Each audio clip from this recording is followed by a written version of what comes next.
এক ছোট গ্রামে নাদিম নামে এক গরিব লোক বাস করত। তার কাছে মাটির একটা ঘর আর ব্রুনো নামে একটা বিশ্বস্ত কুকুর ছিল। প্রতিদিন সকালে সে তার ক্লান্ত পা নিয়ে জঙ্গলের দিকে বেরিয়ে পড়ত। ঘণ্টার পর ঘণ্টা গাছের ডালপালা কাটত, সেগুলো গাঁটরি বাঁধত আর বাজারে সামান্য দামে বিক্রি করে কোনো মতে একবেলার রুটি আর সামান্য খেজুর কিনতে পারত। নাদিমের স্ত্রী শাহিস্তা সুন্দরী তো ছিল, কিন্তু তার মুখের ভাষা ছিল তলোয়ারের মতো ধারালো। সে দারিদ্র্যে অতিষ্ঠ হয়ে উঠেছিল এবং নিজের স্বামীকে একজন অকর্মণ্য দুর্ভাগ্যবান মানুষ মনে করত। সে সব সময় তাকে খোঁটা দিত, নিচু দেখাত। এক সন্ধ্যায় খুব জোরে বৃষ্টি হচ্ছিল। নাদিম ভিজে ক্লান্তশ্রান্ত হয়ে হাতে কাঠের বোঝা নিয়ে বাড়ি পৌঁছল, কিন্তু ঘরের দরজায় যে দৃশ্য ছিল তা তার বুক চিরে দিল। শাহিস্তা চোখে আগুন নিয়ে রাগী গলায় চিৎকার করে উঠল, বেরিয়ে যাও আমার ঘর থেকে, অলক্ষণে মানুষ! এখন আর আমার তোমাকে কোনো প্রয়োজন নেই। নাদিম স্তম্ভিত হয়ে গেল, হালকা কাঁপানো গলায় বলল, প্লিজ শাহিস্তা, তুমি কি You have সজ্ঞানে to আছো? আমি কোথায় যাব? হেল্প আমার আর us. কি ঠিকানা আছে? শাহিস্তা চিৎকার করে বলল, যেখানে যেখানে মন মন চাই যাও, তোমার কুকুর ব্রুনোর সাথে থাকো, সে তোমার চেয়ে বেশি কাজের। এ কথা শুনে নাদিমের চোখ ভিজে গেল। সে কাঠের বোঝা নয়, নিজের হৃদয়ের বোঝা তুলে নিল এবং চুপচাপ চলে গেল। ব্রুনো তার পিছু পিছু চুপচাপ চলতে লাগলো, যেন সে বুঝতে পারছিল যে আজ তার মালিকের মন খুব খারাপভাবে ভেঙে গেছে। গ্রামের শেষ প্রান্তে পৌঁছে নাদিম একটা পুরনো বড়ই গাছের নিচে বসে পড়ল। তার চোখ আকাশের দিকে উঠল। হে খোদা, আমার কাছে এই বিশ্বস্ত কুকুর ছাড়া আর কিছুই অবশিষ্ট নেই, তুমিই আমার ভরসা। ঠিক সেখান থেকেই এমন এক গল্পের শুরু হলো, যার কল্পনা না শাহিস্তা কখনো করেছিল, না নাদিম। রাত নামতে লাগল। নাদিম গাছের নিচে বসে রইল আর ব্রুনো তার কোলে মাথা রেখে তাকে সান্ত্বনা দিতে লাগল। যখন অন্ধকার আর ঠান্ডা বাড়তে লাগল, নাদিম উঠে জঙ্গলের সেই দিকে হাঁটতে শুরু করল যেখানে কোনো মানুষ থাকত না। হাঁটতে হাঁটতে তাদের নজরে পড়ল একটা পুরনো ভাঙাচোরা কুঁড়ে ঘর। নাদিম ভেতরে গিয়ে কিছু শুকনো কাঠ কুঁড়ল আর আগুন জ্বালালো, যাতে শরীরের ঠান্ডা একটু কমে। আর তারপর মাটির মেঝেতে ব্রুনোর সাথে শুয়ে পড়ে বলল, দারিদ্র্য আমাকে কি শেষ করবে ব্রুনো, যখন তুমি আমার সাথে আছো? তুমি হাজার মানুষের চেয়েও বেশি খাঁটি। রাত তখন অর্ধেক হয়ে গেছে। হঠাৎ ব্রুনো গোঙাতে শুরু করল। তার চোখ কুঁড়ে ঘরের এক অন্ধকার কোণে স্থির ছিল। নাদিম ঘাবড়ে গেল। কি হলো ব্রুনো, কোনো বন্য পশু নাকি? ব্রুনো সেই মাটির মেঝে নিজের থাবা দিয়ে খুঁড়তে লাগল। নাদিম জ্বলন্ত মশালটা তুলল আর সেই কোণে আলো ফেলল। সেখানকার মাটি একটু ডেবে ছিল, যেন বহু বছর আগে কেউ কিছু চাপা দিয়ে লুকিয়ে রেখেছে। দুজনে মিলে খুঁড়তে শুরু করল। কিছুক্ষণ পরেই তাদের হাত শক্ত কাঠের মতো কিছুতে গিয়ে লাগল। হে আল্লাহ, নাদিমের ঠোঁট কেঁপে উঠল। এ তো কোনো সিন্দুক মনে হচ্ছে। আরও কিছু মাটি সরানোর পর লোহার পাত দিয়ে বাঁধানো একটা পুরনো সিন্দুক নজরে এলো। অনেক পুরনো, কিনারাগুলোতে শ্যাওলা আর মাটি জমে গেছে। কাঁপতে কাঁপতে হাতে নাদিম তার জংধরা তালাটা ভাঙার চেষ্টা করল। প্রথমে তালা নড়ল না, কিন্তু যখন সে পাথর দিয়ে জোরে আঘাত করল, তালাটা ভেঙে গেল। নাদিম সিন্দুকের ঢাকনাটা তুলল, আর পরের মুহূর্তেই তার চোখ চকচক করে উঠল। সিন্দুকটা সোনার মুদ্রা, দামি মোহর, ভারী হাড় আর পুরনো আমলের মহামূল্যবান গয়নায় ভরা ছিল। তার ঠোঁট কেঁপে উঠল। এটা কি স্বপ্ন, নাকি খোদা আমার ডাক শুনেছেন? সে হাঁটু গেড়ে বসে পড়ল, চোখে পানি চলে এলো। সেই রাত থেকেই ভাগ্যের চাকা ঘুরে গেল। নাদিম যে কিছুই ছিল না, এখন এত ধনী হয়ে গেল যে দুনিয়া তাকে কুর্নিশ করবে। পরের দিন সকালে সূর্যের প্রথম কিরণের সাথে সাথেই নাদিম জেগে উঠল। সারা রাতের অস্থিরতা তখনও তার চোখে লেগেছিল। সে সেই ঝকঝকে গুপ্তধনের দিকে ভালো করে তাকাল। তারপর গভীর শ্বাস নিয়ে বলল, এই সম্পদ যত লুকিয়ে রাখা যায় ততই ভালো। দুনিয়ার নজর, ঘৃণা আর লুটপাট দুটোই নিয়ে আসে। সে সিন্দুকটা আগের মতোই বন্ধ করল, মাটি দিয়ে ঢেকে দিল আর মাত্র অল্প কিছু দিরহাম নিজের পকেটে রেখে বাজারের দিকে রওনা দিল। গ্রামের ছোট বাজারটা আজ আগের চেয়ে অনেক বেশি জমজমাট মনে হচ্ছিল। ঠেলাওয়ালাদের ডাক, মশলার সুবাস আর মানুষের কোলাহল। নাদিম নিজের আর ব্রুনোর জন্য রুটি, দুধ, কিছু শুকনো ফল আর সামান্য খাবার কিনল। তারপর সে এমন রাস্তা দিয়ে ফেরার পথ বাছল যাতে কারো নজর তার ওপর না পড়ে। রাতের পর রাত নাদিম গুপ্তধন থেকে যতটুকু প্রয়োজন ততটুকু সোনা বের করত তা দিয়ে মাল কিনত, বাজারে বিক্রি করত। ধীরে ধীরে তার হাতে ব্যবসার বুদ্ধি আসতে লাগল। কয়েক সপ্তাহের মধ্যেই বাজারের এক কোণে তার একটা ছোট্ট দোকান হয়ে গেল, যেখানে ওজনে কখনো কম দেওয়া হতো না, আর দাম কখনো প্রয়োজনের চেয়ে বেশি নেওয়া হতো না। মানুষ তার কাছ থেকে শুধু জিনিসপত্রই কিনত না, বিশ্বাসও কিনত। তার হাসি, মিষ্টি ব্যবহার আর খাঁটি নিয়ত সবার মন জয় করে নিল। দেখতে দেখতে গ্রামের বাচ্চা, বুড়ো, মহিলারা সবাই বলাবলি করতে লাগল, ওই লোকটা যে কুড়ে ঘরে থাকে তার দোকানে বরকত আছে। তার চেহারাতে এখন আর আগের সেই ক্লান্তি ছিল না, বরং একটা অদ্ভুত দ্যুতি ছিল, যেন কেউ তাকে মন উজাড় করে দোয়া করেছে। কিন্তু নাদিম এখনও সেই পুরনো ভাঙা কুড়ে ঘরেই থাকত। রাত হলে সে ব্রুনোর সাথে বসে হাসত আর বলত, আমার বন্ধু, কেউ জানে না যে গ্রামের সবচেয়ে ধনী লোকটা মাটির কুড়ে ঘরে একটা কুকুরের সাথে রুটি ভাগ করে খায়। সম্পদ যদি মনের ভেতরে ঢুকে যায় তবে মানুষ মূল্যহীন হয়ে পড়ে, আর আমি তেমন হব না। দিন কাটতে লাগল। সততা নাদিমকে উপরে তুলল এবং বরকত তার ঘরের চৌকাঠ চিনে নিল। কিছু লোক তার প্রশংসা করত, কিছু লোক জ্বলত, কিন্তু সবাই তার উন্নতি দেখে অবাক ছিল। আর এসবের মাঝে কোথাও দূরে এক নারী প্রতি রাতে তাকে দেখত। শাইস্তা, সেই নারী যে তাকে ঘর থেকে বের করে দিয়েছিল। এখন সম্পর্ক ভেঙে গেছে, তালাক তার হাতে, আর অনুশোচনা তার চোখে জ্বলন্ত আগুনের মতো হয়ে গেছে। সে অন্য নারীদের জিজ্ঞেস করত, এটা কি সেই নাদিম যে কাঠ বিক্রি করত? উত্তর আসত, হ্যাঁ, ভাগ্য পরিবর্তনকারী খোদাকে সালাম, এখন সে একজন সতেজ, সৎ ব্যবসায়ী। শাইস্তার মনে প্রতি রাতে এক নিস্তব্ধতা নেমে আসত। ইস, আমি যদি তাকে চিনতে পারতাম। এক রাতে যখন নাদিম দোয়া শেষ করে পুরনো বইয়ের পাতায় ডুবেছিল, হঠাৎ দরজায় কড়া নাড়ার শব্দ হল। ব্রুনো সঙ্গে সঙ্গে সতর্ক হয়ে গেল। নাদিম দরজা খুলল। বাইরে শাইস্তা দাঁড়িয়েছিল, চেহারা মলিন, চোখ অনুশোচনায় ভরা। সে নিচু গলায় বলল, সালাম আলাইকুম নাদিম। নাদিম তার মুখের দিকে ভালো করে তাকাল। সেখানে না ছিল কোনো অহংকার, না কোনো ব্যঙ্গ, শুধু ভাঙাচোরা ভাব। ওয়ালাইকুম আসসালাম, এই সময়ে এখানে কেন? এসেছ? শাহিস্তা কাপা গলায় বলল, ক্ষমা চাইতে।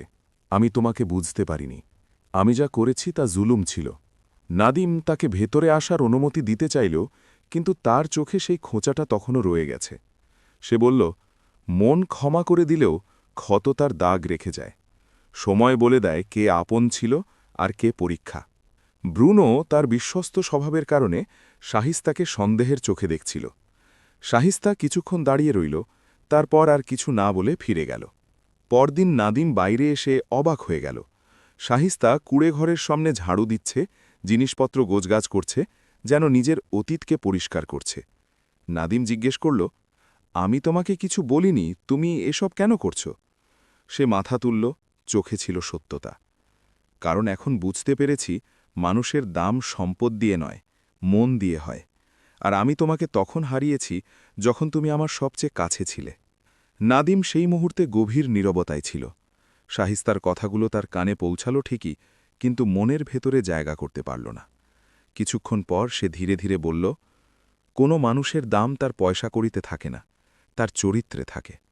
যদি তুমি আমার মূল্য তখন বুঝতে যখন আমি কাঠ বইতাম, তবে তুমি আমাকে রাতের অন্ধকারে ঘর থেকে ধাক্কা দিয়ে বের করে দিতে না।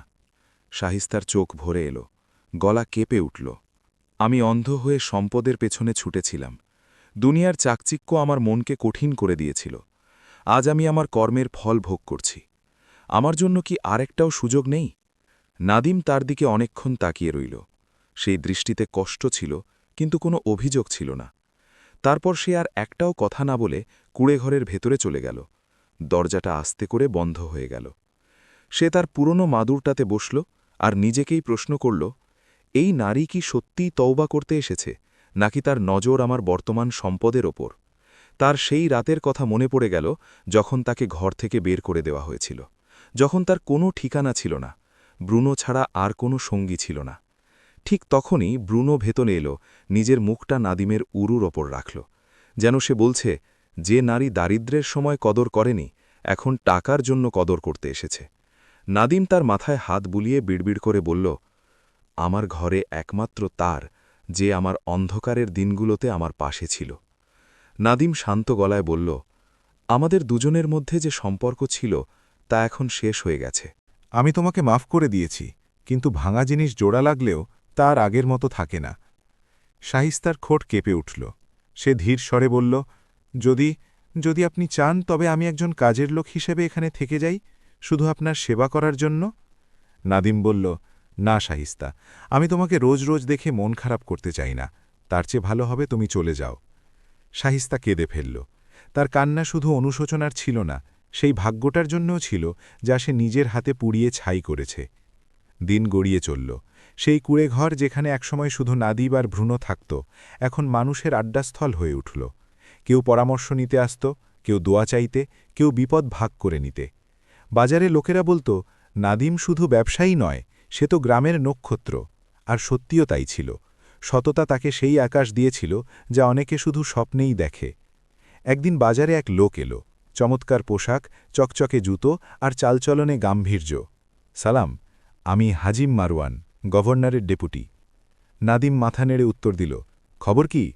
হাজিম হাসল, রাজ্যে আপনার মতো একজন খাঁটি ও নেক মানুষের প্রয়োজন। আমরা চাই আপনি গ্রামের পক্ষ থেকে শাসকদের পরিষদে যোগ দিন। আপনাকে জমি, সৈন্য, চাকরবাকর আর ক্ষমতা দেওয়া হবে।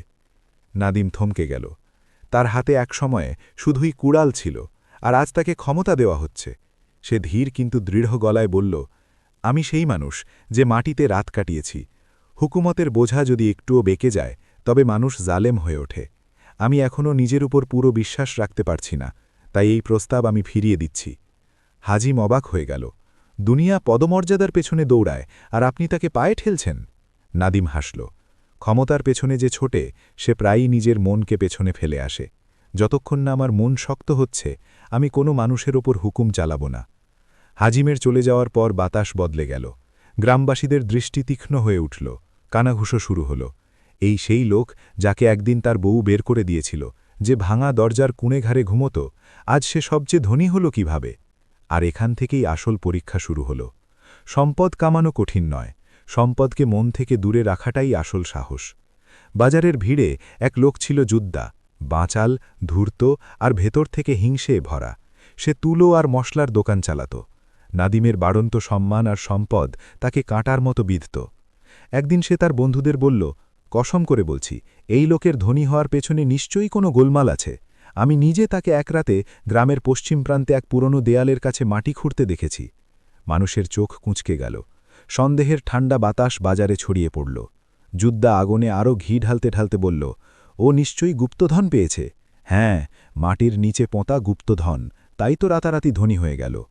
কয়েকদিনের মধ্যেই এই গুজব গ্রামের সবচেয়ে বিপজ্জনক লোক অজিতের কানে পৌঁছল। ধূর্ত, প্রতারক, যে আগে ডাকাত ছিল আর এখন নিজেকে গুপ্তচর ব্যবসায়ী বলে পরিচয় দিত।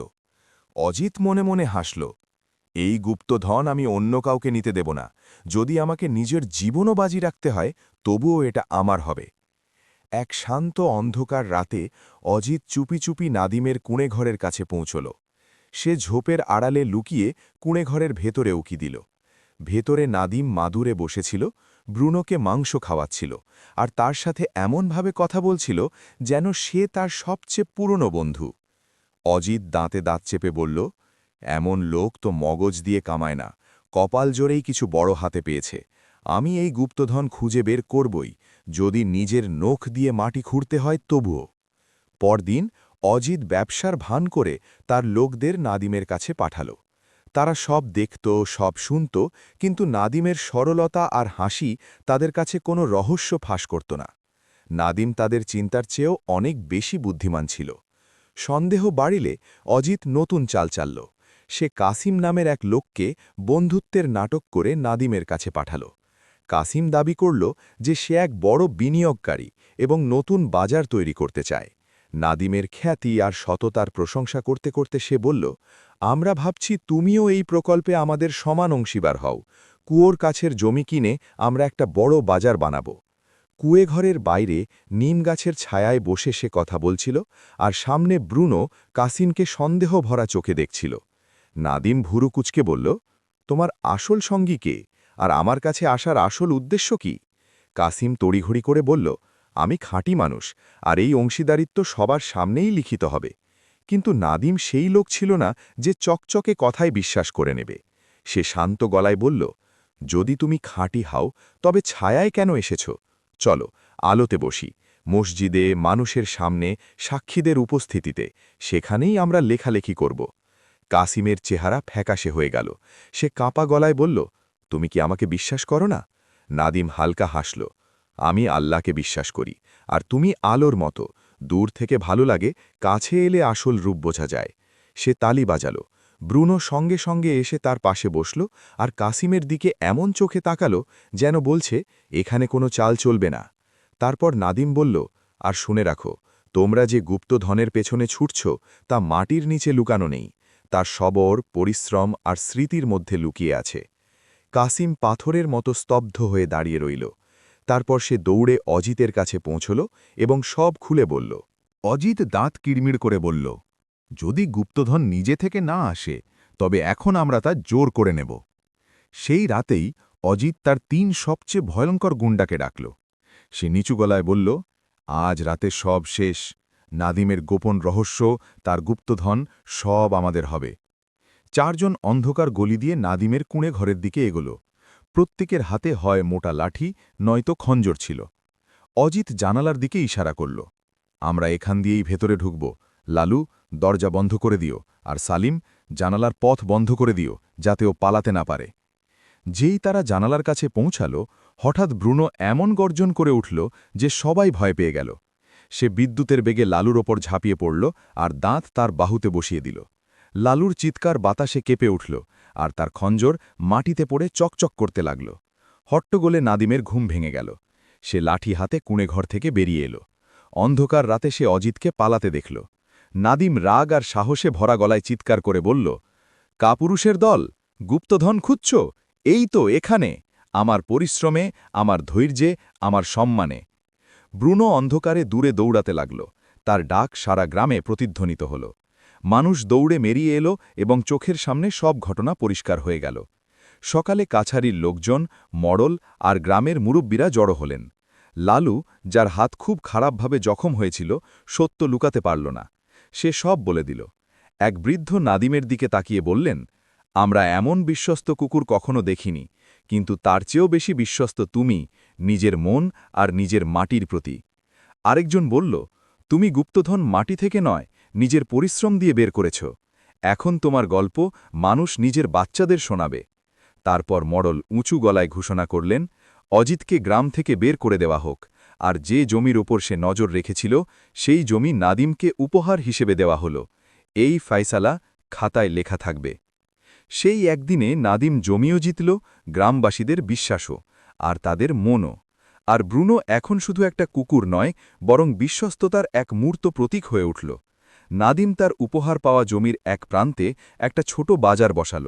তার রুজি রোজগার বাড়তে লাগল, আর নাম বহু দূর পর্যন্ত ছড়িয়ে পড়ল।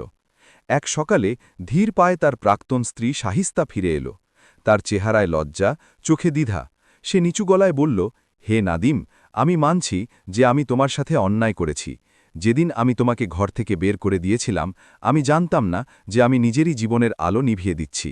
নাদিম কিছুক্ষণ চুপ রইল। তারপর সে নরম গলায় বলল, শাহিস্তা, দারিদ্র মানুষের মন ভেঙে দেয়, লোভ তাকে অচেনা বানিয়ে দেয়, কিন্তু মানুষ শেখে, ক্ষমা করে, আর তারপর এগিয়ে যায়। শাহিস্তা কিছু বলার আগেই নাদিম এক পা এগিয়ে এসে বলল, যদি তুমি আমার টাকার লোভে এসে থাকো তবে ফিরে যাও, কিন্তু যদি তুমি সেই মানুষটাকে খুঁজতে এসে থাকো যাকে তুমি একসময় ভালোবেসেছিলে, তবে দরজা খোলা আছে, আর মনও। শাহিস্তার চোখ ভরে এলো। সে মাথা নিচু করে বলল, কসম করে বলছি, আমি সেই নাদিমার জন্যেই এসেছি যার মূল্য আমি বুঝতে পারিনি। তুমি আমাকে শিখিয়েছ যে মানুষের দাম তার পোশাকে নয়, তার হৃদয়ে থাকে। নাদিম তার হাত ধরে বলল, তাহলে চলো নতুন করে শুরু করি। কুঁড়েঘর ছোট হতে পারে, কিন্তু দুটো খাঁটি মন থাকলে সেটাই রাজপ্রাসাদ হয়ে যায়। আর ঠিক সেই মুহূর্তে ব্রুনো দুজনের চারপাশে লাফাতে আর ছুটতে লাগল, যেন সেও তাদের নতুন জীবনকে নিজের দোয়া জানাচ্ছে।